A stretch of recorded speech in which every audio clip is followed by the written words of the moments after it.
రైతన్నలకు తెలంగాణ వ్యాప్తంగా ఉన్న రైతన్నలకు తెలవడానికి నేను ఒక విషయం చెప్పదలుచుకున్నా. ఎప్పుడైతే ఆంధ్రప్రదేశ్ ముఖ్యమంత్రి చంద్రబాబు నాయుడు గారు, రేవంత్ రెడ్డి గారు ఆ ఇద్దరు కూడా ప్రజాభవన్ లో మీటింగ్ పెట్టుకున్నారో ఆ తర్వాత ఇమీడియట్ గా పోయి చంద్రబాబు నాయుడు గారు నేను గోదావరి నుంచి నీళ్లు తీసుకొని బంకచెర్ల నుంచి తీసుకుపోతానని ఆయన ప్రకటించిండు. నాకు అర్థమవుతున్నది ఏంటంటే ఇది ప్రజలందరూ కూడా నిశితంగా గమనించాలి.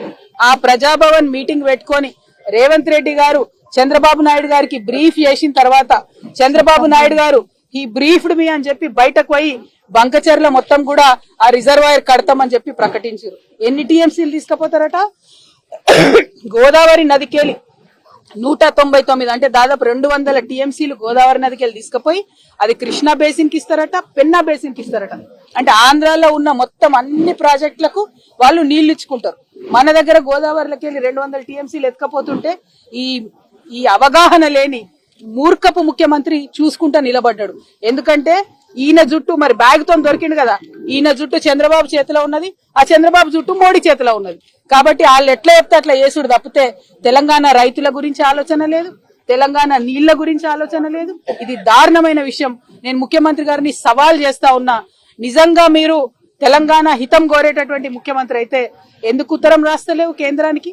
రాయొచ్చు కదా మోడీ గారికి, మేము ఒప్పుకోం మీ ప్రాజెక్టు చంద్రబాబు ప్రతిపాదనని, కోర్టులో కేసు వేయొచ్చు కదా, ఎందుకు వేస్తలేవు?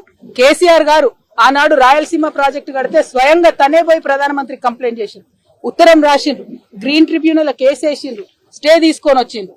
ఎస్ఎల్బిసి రైట్ కెనాల్ విస్తరణ చేస్తే ఆనాడు కూడా ఉత్తరం రాసిరు, దాన్ని వ్యతిరేకించారు. నాగార్జున సాగర్ రైట్ కెనాల్ విస్తరణ చేపడితే ఆనాడు కూడా దాన్ని వ్యతిరేకించి ఉత్తరం రాసిరు. పోతిరెడ్డిపాడు హెడ్ రెగ్యులేటర్ విస్తరణ చేపడితే ఆనాడు కూడా దాన్ని వ్యతిరేకించి ఉత్తరం రాసిరు, ప్రధానమంత్రి దగ్గర పోయిండ్రు. మరి నువ్వెందుకు పోతలేవు చంద్రబాబు నాయుడుకు వ్యతిరేకంగా? నీకు తెలంగాణ రైతుల కంటే ఎక్కువ ప్రేమ చంద్రబాబు నాయుడు మీద ఉన్నదా? గురుదక్షిణ చెల్లించుకుంటున్నారా? మా తెలంగాణ రైతుల ఉసురు తీసి మా కృష్ణా గోదావరి జలాల్లో వాటాను తీసి చంద్రబాబు నాయుడుకు మీరు గురుదక్షిణ చెల్లించుకుంటున్నారా అని ఇవాళ రేవంత్ రెడ్డి గారిని నేను ప్రశ్నిస్తా ఉన్నాను. మీరు గనక చిత్తశుద్ధి ఉంటే, తెలంగాణ ముఖ్యమంత్రి మీరు నిజంగా ఈ రైతుల మంచిని కోరుకుంటే ఇమీడియట్ గా కేంద్ర ప్రభుత్వానికి లెటర్ రాయాలి. ఆ 200 టీఎంసీల నీళ్లు తీసుకుపోవడానికి ఒప్పుకోము.